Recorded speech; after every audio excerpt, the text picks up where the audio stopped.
Então, vamos dar início. Então, pessoal, boa tarde a todos. Estamos iniciando aqui mais um seminário do nosso programa de pós-graduação em bioenergia, um programa de pós-graduação que tem USP, Unesp e Unicamp juntos, né? Querendo ir a nossa missão, Paulo, acho que você participa do programa também, a nossa ambição é realmente ser uma unidade de inteligência nessa área, reconhecida internacionalmente, por isso que a gente traz aqui as feras. E Ah. você está no topo dessa cadeia alimentar, né? E é um prazer enorme, Paulo, ter você aqui. Não preciso te dizer, né? A admiração que todos nós temos pelo seu trabalho, não apenas científico, mas também empresarial, de gestão. Quer dizer, você é um dos caras que faz a diferença, para valer. E eu queria, Paulo, como eu sempre faço no início desse seminário, se a gente tem a oportunidade de receber pessoas assim como você, eu queria que você explicasse, antes de você entrar no seminário mesmo, explicar a sua carreira. A gente quer saber como é que se forma o Paulo Arruda, né? Então, começa aí, Paulo. Pode começar do início mesmo. Onde é que você nasceu? Como é que você foi? Conta um pouquinho a sua história, por favor, Paulo. Então é, eu tirei a apresentação aqui, né? Só que eu não sei onde ela foi parar agora. Mas eu acho ela depois. Não, ela está aqui atrás. Bom, muito obrigado, Gonçalo, e aí sua equipe pelo convite para participar do curso aí, né? Fazendo uma apresentação que de alguma forma tem a ver com as questões relacionadas aí à bioenergia. Bom, eu sou biólogo, sou formado aqui pela PUC de Campinas, fiz mestrado e doutorado na Unicamp, já faz algum tempo. O pessoal me disse, não sei se é verdade, que os índios contam até 4, depois de 4 são muitos.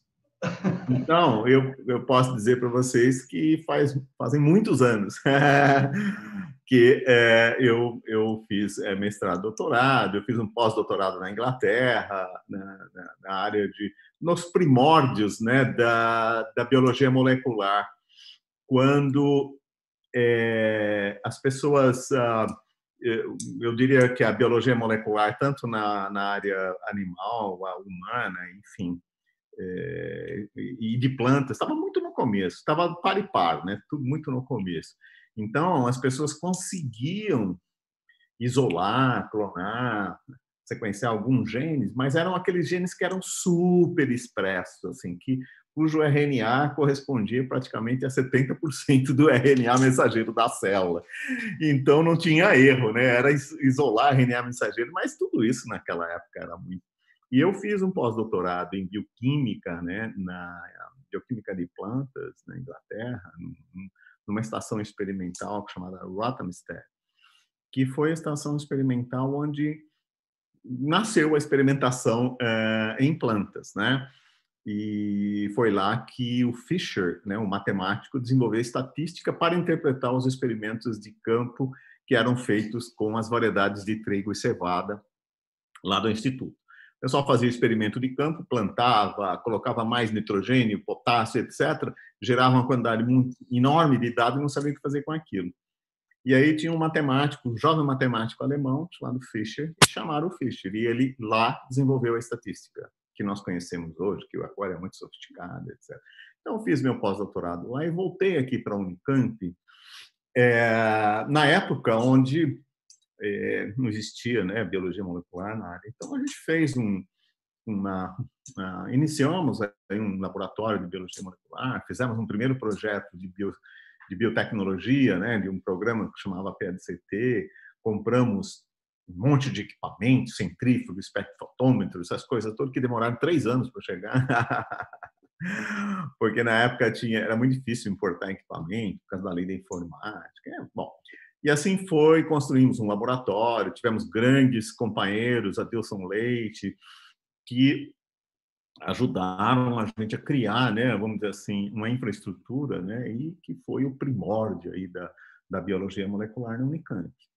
E aí começamos a treinar muitos alunos e tal, novamente, né, começamos a clonar os genes, aqueles genes que eram super expressos, que tinha muita RNA mensageiro, né, as proteínas de reserva de sementes, e assim foi.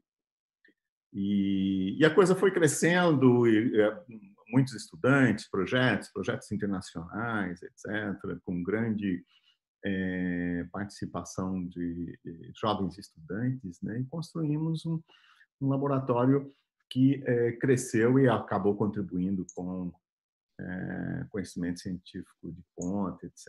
e tal. Aí, em 1988, né, a FAPESP nos convidou para fazer parte aí do grupo que implantou o genoma FAPESP, né? Aí eu ajudei a fazer isso. Tinha 2 laboratórios centrais, o nosso era um, e aí sequenciamos a Xylella. Depois fizemos aí um programa grande, o maior programa de sequenciamento de ESTs, né? Que era hoje conhecido como RNA-seq, né? E nós chegamos a sequenciar 250 mil RNAs na forma de cDNA. Era o maior projeto, um dos maiores, né? Só tinha o genoma humano mesmo que era maior na época. E hoje isso é uma coisa tão, né, banal, né? Mas foi assim, e aí cresceu, etc. Até que o Fernando Reinach, um dos nossos colegas também lá da USP, da Bioquímica da USP, né? Ele foi para Votorantim, num braço da Votorantim de inovação, né, chamado de Votorantim Ventures, e lá então ele nos convidou para fazer uma empresa. E aí a gente disse: o quê? Fazer uma empresa? Como? E aí nós acabamos fazendo uma empresa de biotecnologia voltado então à pesquisa, sobretudo nas grandes culturas brasileiras, né, cana, laranja, eucalipto, assim por diante. E foi aí que nasceu então foi aí que eu aprendi, né, toda essa coisa do empreendedorismo, né? Então a possibilidade de interagir com vamos dizer assim, grandes mestres, né, mundiais, né, na área de biotecnologia de plantas, assim por diante. 2008 não. 2008 a empresa foi comprada, dezembro de 2008 a empresa foi comprada pela Monsanto. Aí eu fiquei um tempo lá, né, para passar tudo para a Monsanto, etc., e voltei como professor titular. Na época, nós rodamos a Lelix por 6 anos e meio, e eu fiquei, então, como tempo parcial na Unicamp. Aí eu voltei como tempo integral e comecei a fazer também trazer algumas iniciativas, né? Porque quando a gente, Gonçalo pode falar melhor que eu disso, né? Quando a gente põe um pé na iniciativa privada, né, sobretudo num ambiente de investimento, de venture capital, essa coisa toda, depois, quando a gente volta assim, para o ambiente acadêmico, a gente fica um pouco deprimido, porque a gente não fica muito entendendo, né, como que a gente consegue unir as duas coisas. Mas a coisa fluiu, né, e aí a gente acabou fazendo 2 grandes projetos, um na área de humana, né, de farmacêutica, né, que hoje é o Centro de Química Medicinal, né, nosso, que é uma unidade Embrapi, uma unidade INCT, em projetos com a indústria farmacêutica aqui no Brasil, no exterior. E trabalhamos com, enfim, o projeto assim, a plataforma se chama Do Gene ao Probe, né? Probe é uma pequena molécula inibidora que funciona como inibidor de uma proteína-alvo para uma doença e tal, né? Bom, isso seria a base, vamos dizer assim, para você desenvolver novos fármacos. E também montamos um centro em colaboração com a Embrapa, né, que é o Centro de Genômica Aplicada nas Mudanças Climáticas, etc., né, e que tem financiamento da FAPESP e também de outras agências, da Comunidade Econômica Europeia e assim por diante. Então, é a tentativa, né, de trazer para o ambiente acadêmico aquele modelo que a gente aprendeu tão bem, né, quando a gente fez a Lelix. E aqui eu vou mostrar para vocês hoje uma área, né, que a gente está trabalhando bastante nessa questão do centro, né, que a gente chama de genômica aplicada à mudança climática, que é um centro que tem como... É muito focado, né? A gente quer uma planta de milho que cresça no cerrado, com pouca água, pouco nutriente. No cerrado é sentido figurado, viu? A gente não quer ocupar ambientes naturais, não. É só para dar um exemplo, assim, né? No imaginário, né? Como é que uma planta de milho vai crescer, né? Num ambiente inóspito, né? Com pouca água, pouco nutriente, pouco fósforo, pouco nitrogênio e assim por diante. Mas a gente se propôs a estudar isso e tentar entender esses processos todos, tá? Então, o que eu vou mostrar para vocês é basicamente isso, né? E eu vou passar aqui, né? Todo mundo está vendo aí a apresentação? Perfeito, Alô? Paulo, está perfeita, está perfeita. Deixa eu Ok. só dar uma... excelente relato. Só esse relato já é um super seminário, acho que isso devia ser matéria obrigatória para... Fantástico, Paulo, fantástico. E como é que se diz? Essa veia empreendedora, né, ela se aplica a tudo. Quer dizer, você trouxe para a universidade a sistematização que você viu na cara. E aqui você faz pesquisa de alto nível e trazendo recursos, trazendo... Fantástico. Muito obrigado, Paulo. Manda bala. Está todo mundo vendo. Ok, obrigado. Então, eu vou colocar aqui exatamente, né, mais ou menos assim, o que resume o espírito, né, desse centro que a gente chama aí de Genomics for Climate Change Research Center, né, que tem esse logozinho aqui bacana, né, e que desenvolvendo, aí desvendando o comportamento fisiológico de plantas inoculadas com tem um caminhão de coisas nesse título, né, com uma comunidade microbiana sintética, né. Então, esse aqui assim, a página da nossa website do centro, né, que é uma parceria, então, esse centro com a Embrapa, a Unicamp Embrapa, né, tem financiamento da FAPESP, e agora de várias outras fontes e tudo mais, e que é mais ou menos aquilo que eu falei, a gente quer milho crescendo em ambiente com pouca água, com pouco nutrientes, etc. Ou seja, melhorar a eficiência, né, do crescimento. E esse projeto faz parte, então, desta plataforma aqui que a gente chama From Gene to Trait. Quer dizer, como é que você consegue, né, a partir de ferramentas de investigação que inclui genômica, que inclui GWAS, edição genômica, funcional genômica, etc., etc., etc., bioinformática, para a gente descobrir genes que a gente coloca numa planta e a gente vai fazer, então, essa planta ser mais tolerante à seca e ser mais eficiente para absorver nutrientes. Bom, dentro deste funil aqui, né, parece um funil de vendas, né, de uma empresa, né, então entra o que a gente chama de DNA Technology, né, como é que se engenheira as construções, transformação de planta, fenotype, e a gente quer chegar até aqui, olha, variedades comerciais realmente sendo transferidas aí para a iniciativa, para o setor produtivo, seja ela iniciativa privada, seja Embrapa, seja lá quem for que vai fazer. E tudo isso envolve, então, vamos dizer assim, um leque muito grande de ferramentas. Mas o importante aqui é a noção de que isso é uma plataforma, quer dizer, hoje nós somos aproximadamente 35 pessoas trabalhando nesse projeto, né, e cada um cuidando de uma parte desse processo, né, e vai levar lá na frente. Bom, o que eu vou falar aqui hoje é do microbioma, né, que faz parte desse processo também,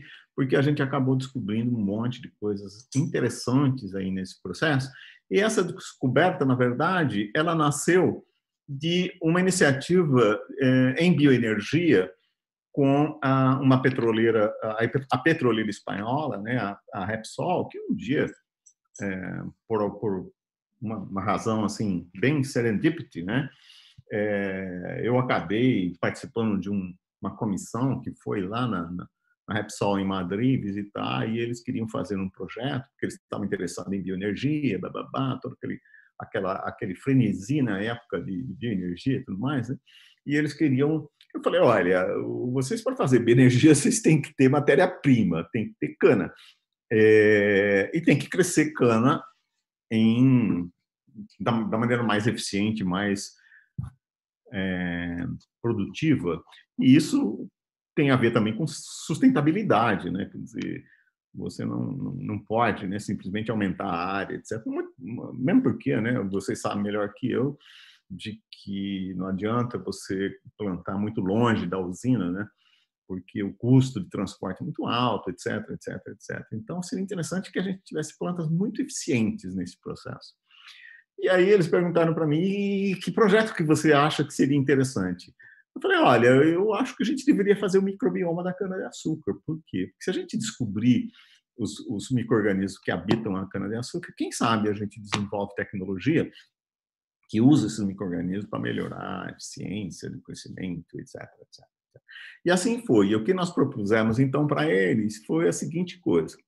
Usar, então, né, o que a gente chama de métodos independente de cultura, né, que é sequenciar o DNA total microbiano, né, extraído de diferentes tecidos, seja ele raiz, parte aérea, solo, a rizosfera, a folha, micro-organismos que estão fora, dentro da planta, etc., né? E, ao mesmo tempo, desenvolver uma coleção de cultura que fosse capaz de, ali na frente, a gente fazer o que a gente chama de cross-referencing, né? Será que a gente consegue olhar para o painel ou para o perfil dos micro-organismos, a diversidade, a abundância dos micro-organismos aqui dentro, nessa coleção, nessa diversidade? Será que a gente consegue ter alguns desses caras aqui numa coleção de cultura, né? E aí fazer perguntas do tipo: quais são os micro-organismos mais abundantes? Porque aí também, né, a ideia era de que se o micro-organismo é muito abundante, é porque ele coloniza eficientemente, né? Então, ele rapidamente compete com os outros e se torna abundante, etc. E, a partir disso, então, desenvolveu o que a gente chama de SynCons, de Synthetic Communities, né? Porque a ideia de que você vai ter um único micro-organismo, que é o master aí do inoculante, é um pouco contra intuitivo, né, do que acontece na natureza, porque na natureza a gente tem comunidades microbianas associadas com a planta, etc. Então, a ideia aqui era fazer isso, né, desenvolver o que a gente chama de SynCons, comunidades sintéticas, né. E essa foi a proposta que a gente fez para a Repsol, eles gostaram pra caramba, financiaram o projeto, etc., e a gente chamou lá os estudantes, etc., e começamos a trabalhar. Para descobrir o microbioma da cana, a gente fez a seguinte coisa. Extraímos amostras, né, do solo, que a gente chama de naive soil aqui, né, o solo que não tinha contato, estava aqui na redondeza, mas não tinha contato com a cana. Extraímos DNA, então, das folhas, do como, de brotos jovens, da raiz, e aí também extraindo, né, ou isolando o DNA microbiano total da parte que a gente chamou de exofítica e da endofítica. A endofítica é que está dentro e o exofítico que está fora, né? Essa é a forma mais simples, né, de a gente entender esse processo. Claro que a gente não pode dizer que é exclusivo o que a gente vai extrair, mas é aquilo que a gente chama de enriquecido, né? Então, é uma fração de DNA microbiano enriquecida naquilo que está dentro da planta e uma fração enriquecido naquilo que está na superfície da planta e assim por diante. E a gente resolveu fazer isso ao longo do desenvolvimento da cana, com 4, 6, 8 e 10 meses, vamos lá. Bom, isso gerou uma quantidade enorme de informações, né,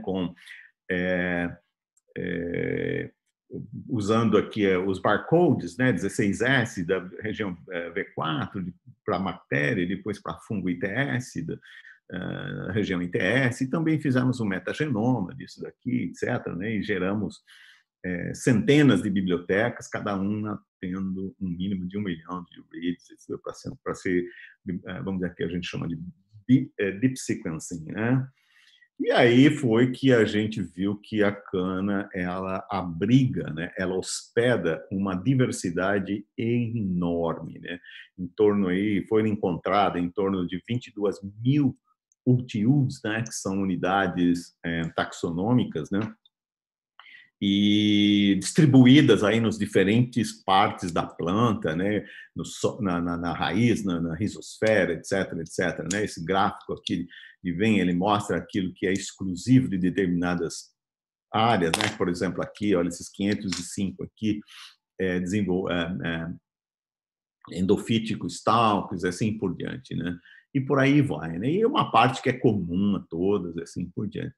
E esse processo, e nós encontramos também sequências de ETS correspondente a cerca de 10 mil diferentes fungos e muitas leveduras, etc. E tal, né? Isso foi publicado, né? Esse trabalho teve um impacto muito grande. Ele foi publicado no Scientific Report em 2016, né? E hoje ele tem aí 150 citações, enfim, bastante, porque não tinha na época trabalhos nesse sentido de mapear, vamos dizer assim, né, os micro-organismos de uma forma mais abrangente, mais global. E aí até o pessoal falava, mas não é possível, você encontrou tudo isso, né? Se vocês encontraram tudo isso, né? 23 mil tipo de bactérias, né? E, bom, olha, os dados são esses, né? Os referis, não, os dados são esses. Olha lá no sequenciamento, etc. Olha lá os dados brutos. A gente botou tudo isso na internet, dado bruto. Pode analisar do jeito que vocês quiserem isso, né? Bom, e aí quando a gente foi olhar isso, né, e começar a classificar, começar a brincar com esses dados, a gente viu que os diferentes taxons, eles são enriquecidos nos diferentes tecidos da planta, né? Então aqui, olha, aqui todo mundo está vendo aqui meu cursor? Então a gente vê aqui, ó, bulk soil. Bulk soil é o solo que está na região ali onde está a planta, mas ele não tem planta.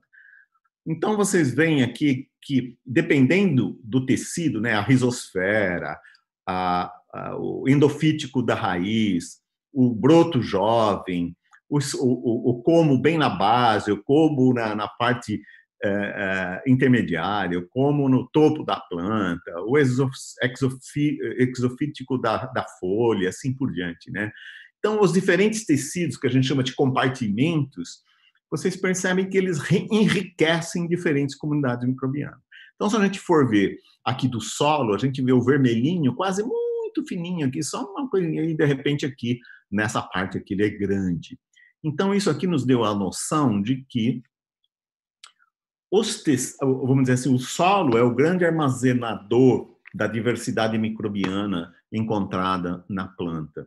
E essa diversidade microbiana, ela então, ela coloniza os diferentes órgãos da planta de uma forma que diferentes grupos são enriquecidos nas diferentes partes da planta, né? E o que faz todo sentido, né? Se a gente imaginar que existe uma cooperação, vamos dizer assim, né, benéfica entre os micro-organismos e as plantas. E isso acontece para os micro-organismos também, né? Para os fungos também, né?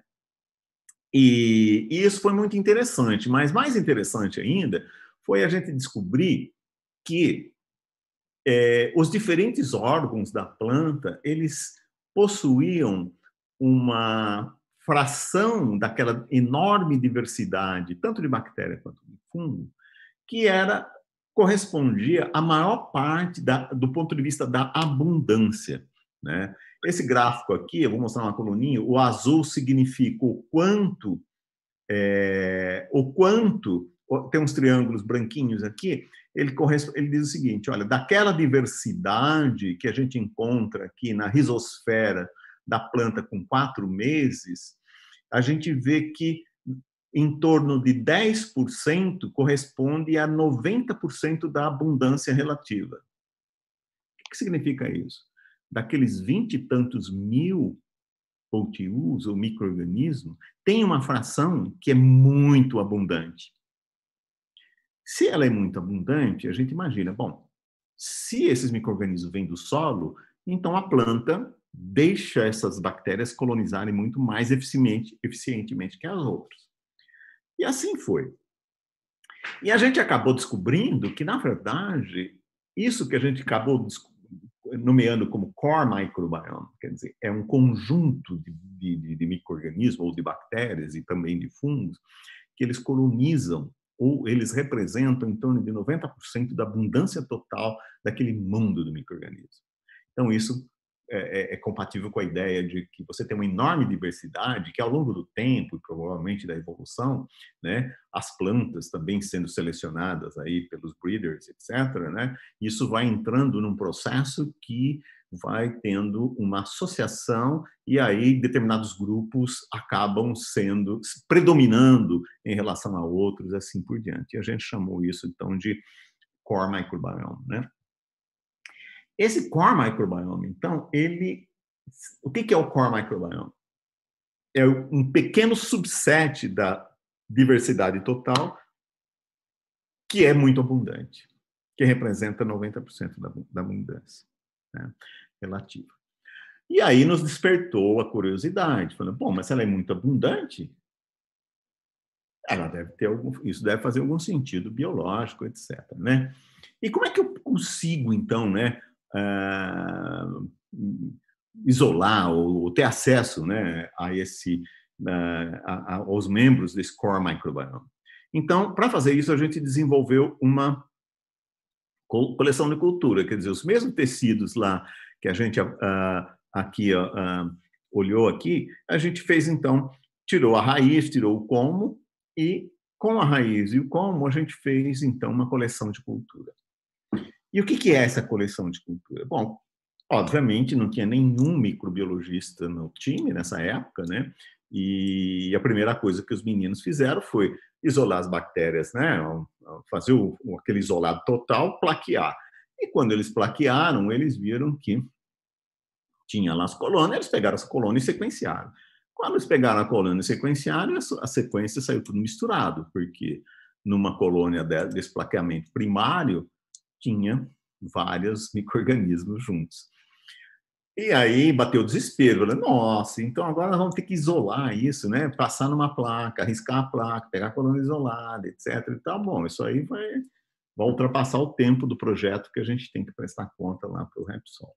E aí os meninos falaram, olha, então nós vamos fazer o seguinte, a gente pega e coloca essas bactérias, essas colônias primárias, a gente pega e armazena isso como está. E para identificar isso, a gente identifica por sequenciamento. Foi assim que eles fizeram e desenvolveram o que a gente chama de Community-Based Culture Collection, que é simplesmente um plaqueamento primário, coloca tudo isso numa placa de armazenamento, dessas de 96 com 2 ml e tanto, e cada uma dos wells vão ter 1, 2, 3, 4, 5, 6, 7, 10, etc. E eles fizeram isso, né?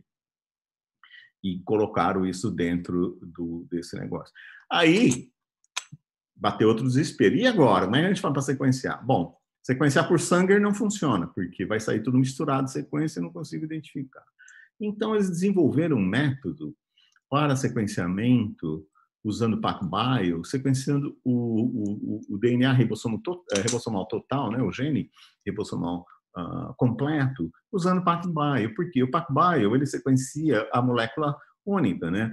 Então, sequenciando a molécula única, mesmo que eu tenha uma mistura, eu consigo identificar todos os componentes da mistura. E assim foi feito, e o pessoal acabou descobrindo aí, então, que era fácil fazer isso, e depois, se tiver alguma coisa de interesse ali, eles poderiam abrir, né, vamos dizer assim, cada well e isolar e assim por diante. E isso foi também publicado, e aí teve um impacto bastante importante, etc. O pessoal gostou, né, e hoje tem muita gente usando a metodologia que os meninos fizeram. Mas aqui entra um negócio que é muito interessante, que é extremamente estimulado, né, no grupo, quer dizer, se não está descrito em algum lugar, inventa. Essa é a mensagem, né? Se não está descrito em algum lugar, inventa um jeito de resolver o problema, né? E aqui eles resolveram o problema fazendo isso e foi embora, né? E aí, mapeando, sequenciaram a coisa inteira, né? A biblioteca, a cultura, a coleção inteira, e aí foram lá e descobriram como é que estava representada o microbioma da cana-de-açúcar na coleção de cultura, que eles tinham 5.000 wells de bactérias lá fazendo essa coisa toda, né? E aí, então, com isso, eles conseguiram mapear quais eram os representantes daquela biodiversidade, do ponto de vista da diversidade e da abundância da cana. E aí surgiu a seguinte pergunta: será que a abundância conta? É a abundância que conta ou não? E aí eles fizeram também, se não está descrito, inventa. Inventaram um jeito, foram lá e falaram assim, então nós vamos pegar os 10 micro-organismos, ou os 10 UTUs que estão na coleção de cultura, que são os mais abundantes, no como, por exemplo, e aqueles que são os 10 mais abundantes na raiz, né? Na rizosfera, no endofítico, e assim por diante. E a gente vai pegar esses 20 carinhas, misturar tudo e ver se eles fazem coisa na planta. Bom, só que para fazer isso, você tem que ter uma certa facilidade para manipular e trabalhar com cana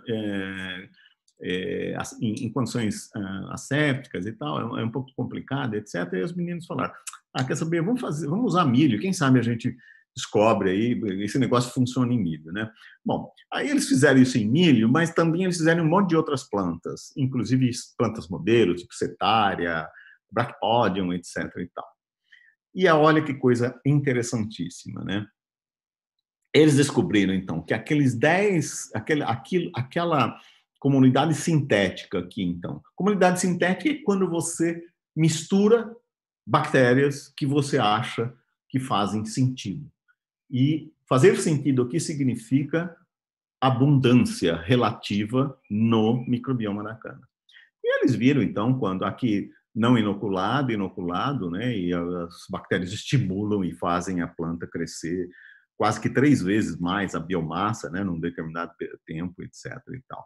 Mas não só isso, né? Eles viram que as bactérias que eles foram lá e isolaram o DNA microbiano dessas plantas aqui, sequenciaram tudo outra vez e viu que elas realmente acabam colonizando extremamente eficiente para colonizar o milho também. Então, aquelas bactérias que eram abundantes e que a gente imaginou que a abundância estava relacionada à eficiência de colonização, parece que ela funciona em milho também. E aí eles foram mapear tudo isso e viram aqui, né, plantas não inoculadas, inoculadas, e eles viram que realmente, né, aquela comunidade sintética, quando colocada na planta, ela desloca a microbiota natural que está ali na plantinha, que vem com a semente e tudo mais, e colonizam extremamente eficientemente. Tá aqui 60% aproximadamente, né, do que a gente encontra nessas plantinhas de milho que foram inoculadas corresponde, então, às bactérias que estavam lá na comunidade sintética. Significa o seguinte: parece que aquilo que é abundante na cana, ele também é super eficiente para colonizar milho. Portanto, a próxima pergunta era, mas será que tem alguns genes ou algumas características genéticas, alguns traits no genoma dessas bactérias que fazem com que elas tenham essa capacidade, então, de rápida colonização e assim por diante? Bom, o pessoal fez isso e analisou e sequenciou todas as bactérias e tal, e viu realmente que essas bactérias que têm uma alta capacidade de colonização, elas são enriquecidas em até 100 vezes mais determinados grupos de genes que estão associados com uma série de características e de traits que são benéficos tanto para a planta quanto para a bactéria. Tá? E aí, então, a coisa começou a ficar bacana, etc. e tal, né? E aí o pessoal começou a imaginar, a fazer a seguinte pergunta: e será que essas plantas, que essas bactérias, elas são capazes de induzir uma resposta à seca nessas plantas de milho? E como é que a gente faz para entender isso? Então, para fazer isso, o que os meninos fizeram? Eles, bom, não tinham um jeito de fenotipar, né? A gente chama de fenotipar essas plantas, né? Para a gente obter informações, né, fisiológicas, né, relacionadas com o impacto dessa. E aí os meninos foram lá, né? O Jader, né?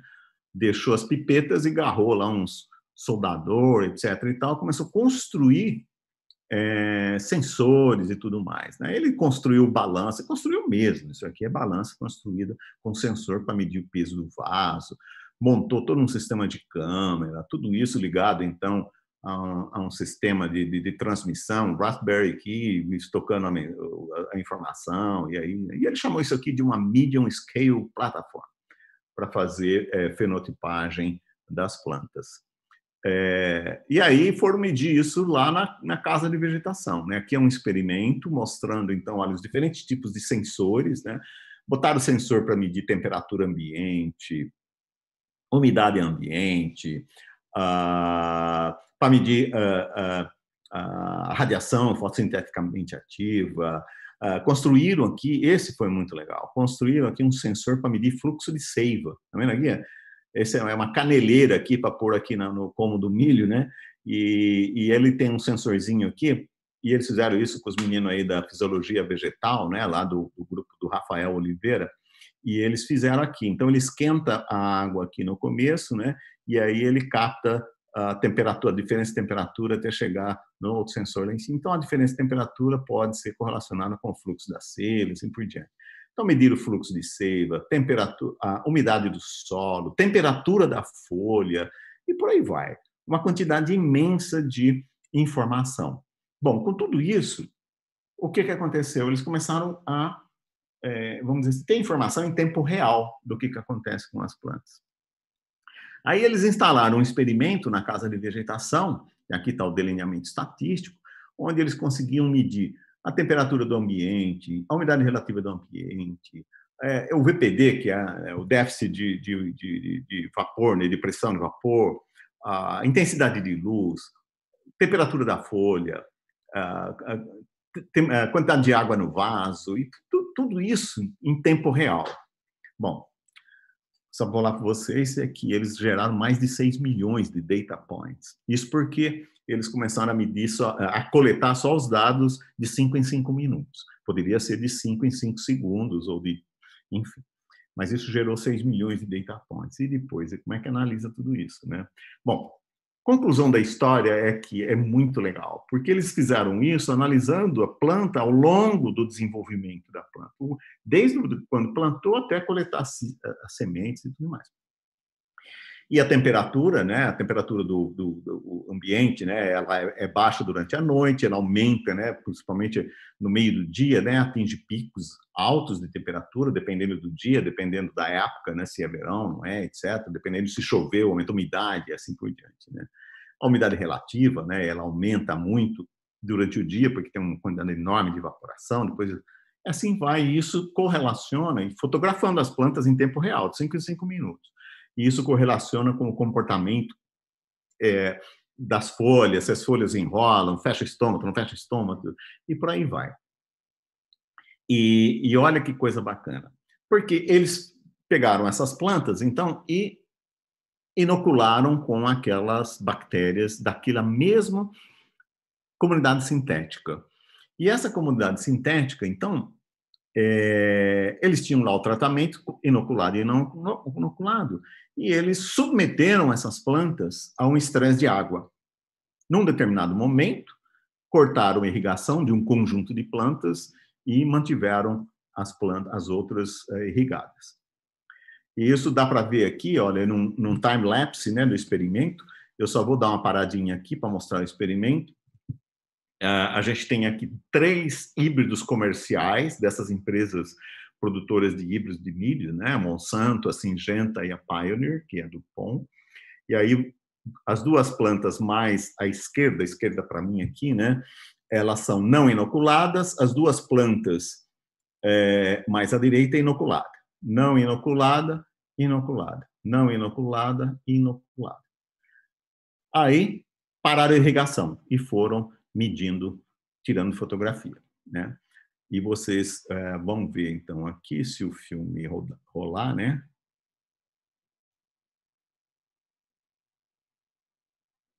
Ups.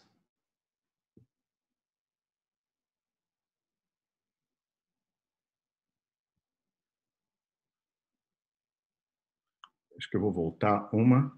Eu passo novamente. Aí ela vai rolar. Ok. Ficam olhando aqui, né? De vez em quando aparece alguém aí passando em frente à câmera, né? Mas olha que curioso. Vai diminuindo a água, as plantas vão murchando, as folhas vão caindo, etc. e tal. E aí vai murchando, vai perdendo o turgor. E aí as plantas não inoculadas, se vocês forem ver, elas começam a cair, olha, a tombar. Enquanto que as plantas inoculadas demoram mais para tombar. E aqui nesse híbrido aqui, olha, nesse da Singenta, né? Você olha aqui que demorou mais, mas está vendo? A planta não inoculada tomba e a planta inoculada demora mais. Agora, olha esse híbrido da Monsanto. A planta inoculada não tomba, não perde o turgor. Aí as plantas foram irrigadas novamente. E quando irrigadas novamente, que a gente chama de recovery, as plantas inoculadas, olha só, elas recuperam muito mais rapidamente do que as plantas não inoculadas. E no caso deste híbrido aqui, da Monsanto, as plantas não inoculadas não conseguem recuperar daquela perda de turgor. E aqui, olha, a planta aqui da Pioneer, tá vendo? A não inoculada, uma plantinha demora para recuperar e a outra não recupera. Tá? O que esse experimento mostra, né, em tempo real para a gente? Mostra que, de alguma forma, aquela comunidade sintética que foi inoculada nas plantas, ela ajuda a planta a controlar de uma forma mais eficiente a água, porque isso tem a ver com aquela questão toda. Mas não é só isso, porque alguns híbridos, né, no caso do híbrido da Monsanto, vocês percebem que ela mantém o turgor em uma condição de estresse por 20 dias sem irrigar, e ela mantém o turgor das plantas inoculadas. Então a pergunta é, o que essas bactérias estão produzindo ou induzindo a planta a produzir, que faz com que elas mantenham o turgor, né, e sejam, então, mais tolerantes à seca. Mas, de qualquer forma, e aí, aqui é uma coisa muito interessante. Eles usaram aqui sensores de temperatura, né, colocado aqui na parte abaxial da folha de milho, e mediram a temperatura da planta em tempo real, ao longo do experimento inteiro, né? Então, durante a noite a temperatura é mais baixa, durante o dia, sol, etc., dentro da casa de vegetação, sobe a temperatura. Baixa a temperatura, sobe a temperatura e vai.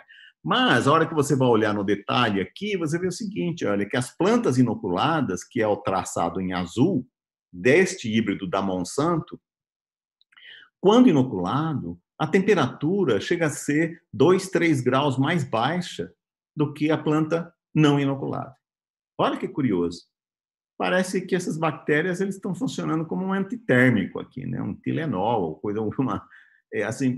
E aí a planta, e isso acontece todos os dias, a temperatura da planta inoculada é mais baixa do que a temperatura não inoculada. Então, se você somar essa diferença ao longo, por exemplo, de um período dos 70 aos 115 dias, você vê uma quantidade enorme de, vamos dizer assim, a soma total de temperatura mais baixa deve fazer uma diferença brutal no metabolismo da planta. Quer dizer, seria mais ou menos como você comparar mais tempo sem febre, né, do que a planta não inoculada. Então, isso mostra, e isso nunca foi reportado na literatura, que as plantas inoculadas, que uma comunidade sintética é capaz de induzir processos na planta que faz com que ela controle melhor a temperatura. E aí o fluxo de água. Aqui é muito interessante também, porque aqui, olha, os dados aqui em azul clarinho, sem sem tratamento de seca, depois o tratamento de seca e depois a recuperação. Então, dá para ver exatamente o que está acontecendo. Então, as plantas inoculadas, ela aumenta o fluxo de água em condições normais. Ela aumenta o fluxo de água, ela tem capacidade de induzir a planta a ter uma melhor. E a água, ela funciona para refrigerar, por isso que a temperatura é mais baixa. Ela refrigera melhor, né? Ela funciona como radiador aí na planta. E na seca? Na seca acontecem coisas incríveis, porque a comunidade sintética diminui o fluxo de água. Em diminuindo o fluxo de água, muito provavelmente isso tem a ver com o aumento de turgor, porque isso deve induzir a produção de osmólitos, né, que aumenta, então, o turgor e faz com que a planta, enfim, fique mais tempo ereta, né, e mais tempo fazendo fotossíntese e assim por diante, né. Bom, então, eu chego aqui no final, né, eu não sei se eu fui muito rápido, né, acho que não, para deixar aberto aí para discussões. Isso daqui é só um snapshot desse experimento, né? O experimento é enorme, tem uma quantidade muito grande de dados, etc, etc, etc. Mas o que eu queria, a mensagem aqui para vocês é a seguinte: olha que curioso, parece que a microbiota das plantas, elas ajudam as plantas a manejar melhor a água. E em fazendo isso, muito provavelmente ela induz maior tolerância à seca. A gente sabe aqui nesse experimento que as plantas inoculadas, elas produziram, em condições de seca, elas produziram quase 3 vezes mais sementes do que as plantas não inoculadas. Por quê? Porque controlaram melhor a água, fizeram melhor fotossíntese, etc. O fluxo de nutrientes da folha para o grão, do fotossintetato e assim por diante, e isso fez com que as plantas tiveram, então, uma melhor performance, né? E então aqui o SYNCON ele induz ou otimiza, né, o fluxo de água durante o processo também de recuperação, porque é isso que acontece na natureza, né? Na natureza você tem os períodos de seca e as plantas sofrem e tal, depois vem uma chuva e aí a capacidade de recuperação vai influenciar a produtividade lá na frente. Hoje a gente sabe que essa comunidade sintética, então, isolada da cana, ela funciona em diferentes culturas, funciona em outras crops, né, como soja, por exemplo, e aí isso traz agora novas questões para serem estudadas. Poxa, mas se isso, então, será que isso será que essas bactérias, então, elas têm mecanismos mais gerais de indução de melhor resposta das plantas na utilização de água, assim por diante? E isso tudo está sendo feito, então, pelo time, olhando agora os genomas e vendo os metabolomas, etc., etc., para tentar entender tudo o que acontece quando as plantas entram em contato com essas bactérias.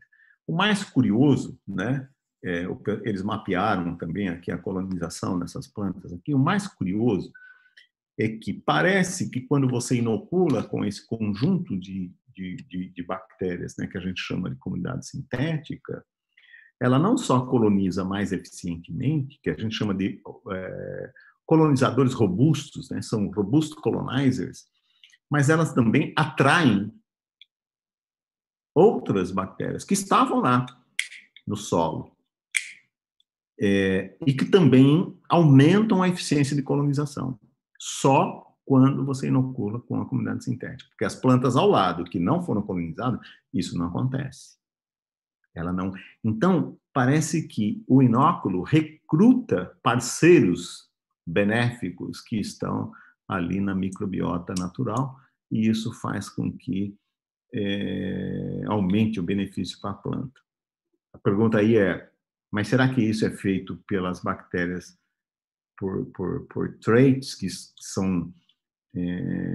estão presentes no genoma dessas bactérias, ou isso é uma resposta que foi induzida na planta e a planta, então, sinalizou, né, para os micro-organismos benéficos, venham e colonizem, que a gente faz uma festa aqui. Então, esse é a mensagem aqui, né, o take-home message aqui é essa, né? A microbiota das plantas guardam segredos infinitos e que são um motivo fantástico aí de abrem, né, a possibilidade, né, a motivação para estudos fantásticos aí para entender processos que sejam benéficos para a planta e que ajude aí, né, não só porque essa questão da produtividade, né, é genética, mas é manejo, né, e inoculação é manejo, né? Então, talvez combinando a genética e o manejo, a gente sabe que tem diferença aqui na genética, né? Tem um dos híbridos aqui, que é o da Monsanto, que é fantástico, ele responde de uma forma muito superior aos outros, né? E inclusive produz mais, etc. Então, o que tem na genética dessa planta aí que faz com que ela seja mais responsiva, né? Vamos dizer assim, a essas bactérias, né? E então é isso, gente. Esse aqui é o time, né? Uma parte do time, né? Nosso lá tem muitos colaboradores nacionais, internacionais, aí desse centro que a gente chama de Genomics for Climate Change Research Center. Alguns aqui que já foram alunos aí, foram e são alunos do Gonçalo, né? Está aqui o Antônio Gonçalo, que faz um trabalho sensacional aí na parte de entendimento da microbiota de regiões inóspitas. É isso aí, então, obrigado, e está aqui aberto para perguntas, né? Paulo, pô, genial, simplesmente genial. Eu queria ter já assistido esse seu seminário antes, e eu tenho 2 comentários. Eu queria saber até a sua... Primeiro, cana-energia, acho que você conhece bem, né? Quando a gente colocou a cana-energia, realmente nos chamava a atenção aquele vigor, e principalmente a resistência à seca, a ambientes inóspitos, como você colocou aí. E a gente foi direto, né? Acho que a gente raciocinou de forma parecida com a sua. Fomos direto na metagenômica, olhando o que é que tinha, e realmente tinham diferenças. Tinham diferenças, a gente está trabalhando nisso para entender, e com esse objetivo, né, que você já estruturou super bem, de desenvolvimento de uma comunidade sintética que a gente pudesse transportar de uma planta para outra para conseguir esses mesmos efeitos, né? E a gente, obviamente, tem aquela sensação de que entre esses micro-organismos que estão na cana-energia, mas que por alguma razão não estão na cana-de-açúcar, e eu acho que vai bem nessa direção aí do que você está falando, a interação da planta com a comunidade é de extrema importância, e quando a gente vê as raízes de uma cana-energia, é uma coisa gigantesca. Eu imagino que a quantidade de exudados, de nutrientes, né, devam ser bastante úteis para as plantas, de forma que eu imagino, Paulo, que entre esses micro-organismos estejam fixadores de nitrogênio. A gente está tentando, está trabalhando nisso aí. Eu quero, inclusive, conversar com você mais especificamente sobre a possibilidade da gente ver aí conjuntamente nessa identificação. E o segundo, Paulo, que também vai bem na sua linha, a gente está trabalhando com agave, né? Com agave, eu estou vendo a Alessandra aí, tem um terceiro ponto que eu queria comentar. Então, nós estamos trabalhando com agave, e quando a gente fez o genoma da agave, já estava para publicar, para mandar, quando o pessoal começou a olhar o transcriptoma de raiz e fez, peraí, isso aqui não é planta. Rapaz, acho que tinha quase 25%, 30% das sequências da raiz, na realidade, eram micro-organismos feitos sem nenhum enriquecimento, nada, simplesmente pela metagenômica, o que nos indica, Paulo, que essas plantas de sertão, agave, eu acho que é na microbiota de solo que reside. Elas conseguem, de alguma forma, como você mencionou aí, recrutar os micro-organismos corretos que permitam essa resistência enorme. E o terceiro ponto que eu estou vendo aí o Alessandro, e bem dentro dessas comunidades fundadoras aí que você está colocando, essas coleções de comunidade fundadora, a questão do biogás. Quando você vê o biogás, realmente a sucessão de micro-organismos que você tem no lodo para a geração de biogás, eu tenho absoluta certeza que se a gente trabalhar e conseguir uma comunidade microbiana fundadora, que eventualmente você tem que reinocular de tempos em tempos, né? Para isso aí é bom que gera tecnologia. A minha sensação é de que a gente pode aumentar enormemente o desempenho dessa produção de metano, reduzindo o tempo, né, de inoculação.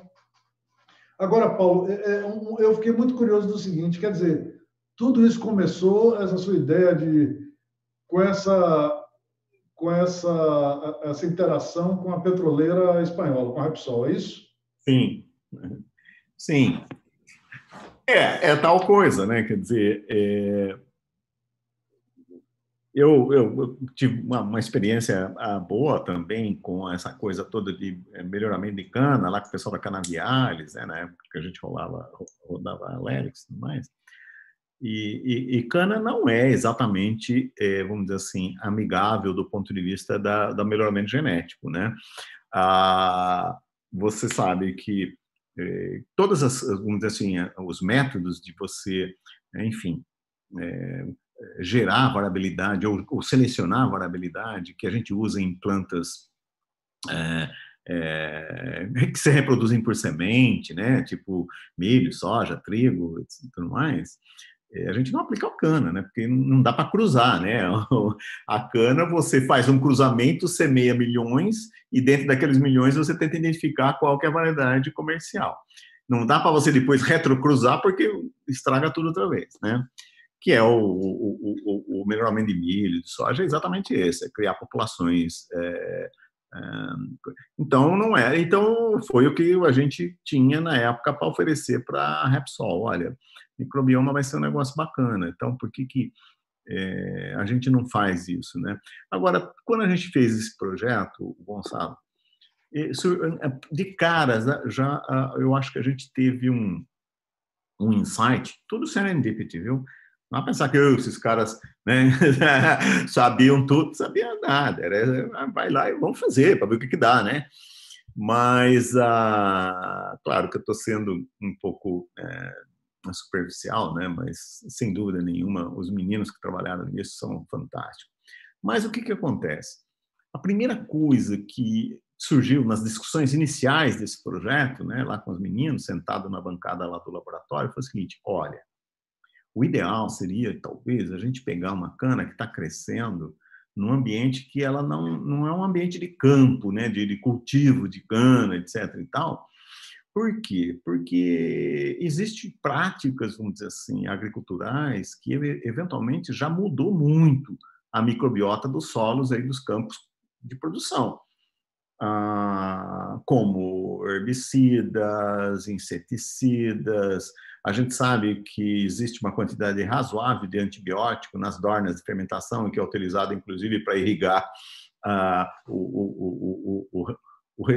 aquilo que a gente chamava de vinhaça, né? Acho que se chama vinhaça ainda, né? É usado para irrigar novamente o solo, e ali tem antibiótico. Então, a ação humana na prática de manejo nos campos comerciais provavelmente já mudou muita coisa. Selecionou micro-organismos resistentes àquelas substâncias que você coloca no solo. É mais ou menos intuitivo isso, né? Então, nesse experimento, a gente usou um solo que nunca tinha visto nada. A gente cresceu essas plantas por um monte de tempo. A gente já mantinha essas plantas crescendo por um monte de tempo, sem adubar, sem jogar nenhum produto químico, inseticida, etc. Então, era mais ou menos como que para você extrair aquilo que era de um solo naive, né? E aí, mas foi feito aqui no CBMEG, aqui, né? Ali onde a gente cultiva as coisas. E aí, talvez isso tenha contribuído para a gente selecionar uma diversidade maior e uma diversidade com potencial de membros da microbiota que sejam talvez mais interessantes. Hoje, a gente tem projetos enormes que nós estamos explorando aquelas plantas que vivem naqueles ambientes dos campos rupestres, da Serra da Canastra, 6 meses sem chuva, um dos solos mais pobres do mundo em fósforo e nitrogênio, e a gente está observando exatamente aquilo que você acabou de falar da agave. O metagenoma mostra, a metatranscriptoma mostra que 30% a 40% do RNA da rizosfera dessas plantas é micro-organismo. Perfeito. Foi feito o RNA-seq da planta, mas, curiosamente, o RNA-seq ali tem 30% a 40% de RNAs das...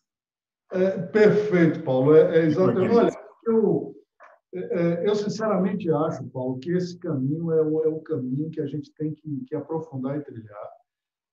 A gente tem no Brasil, né, são 80 milhões de hectares de sertão. A gente vê plantas como a agave, com uma produtividade semelhante à da cana, elas dão depois de 5 anos, 6 anos, que é o tempo que elas se adaptam e tal. Mas você imaginou produzir uma coisa que tem produtividade de cana no sertão? E isso essa é a agave que os mexicanos usam para fazer tequila ou é outra? Exatamente, que a gente usa para fazer tequila. Ou seja, Paulo, e no fundo, a gente está vendo que é um fenômeno da microbiota. É um fenômeno da microbiota. É isso que permite essa produtividade. Bom, pessoal, são 2 horas. Alguém teria mais alguma pergunta? Algum comentário?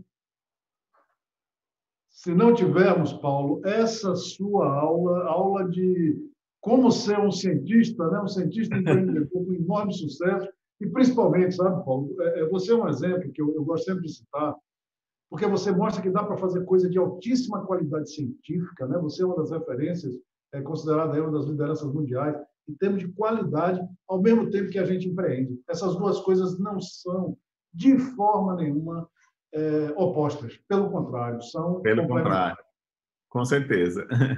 Tá bom. Eu agradeço demais, viu? Obrigado aí, a gente conversa aí, né? Isso é diversão pura, né? Então... Além de tudo, é diversão pura. Paulo, muito obrigado. Pessoal, obrigado aí.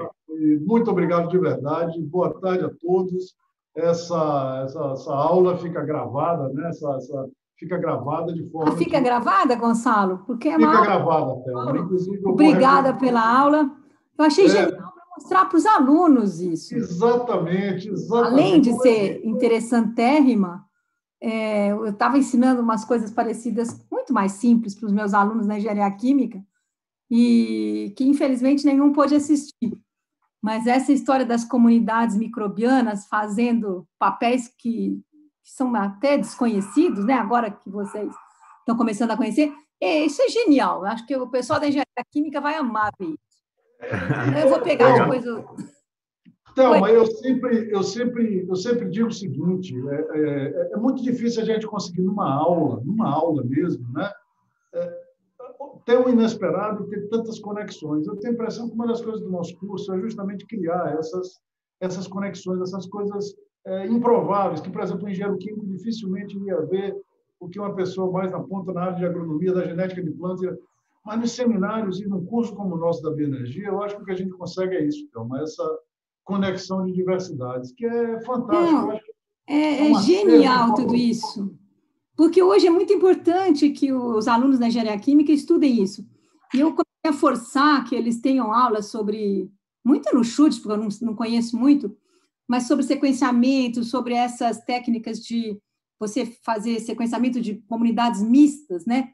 E peguei alguns artigos que estavam acontecendo e eles se interessaram, começaram até a dar aluno de graduação, e começaram a entender o fundamento da coisa. Então, parabenizo muito, Paulo, e obrigada pela sua aula. Foi muito legal. Ok, obrigado aí, Thelma. Abração aí a todos. Gente. Abraço a todos. Abraço. Muito obrigado. Tchau. Boa tarde. Tchau.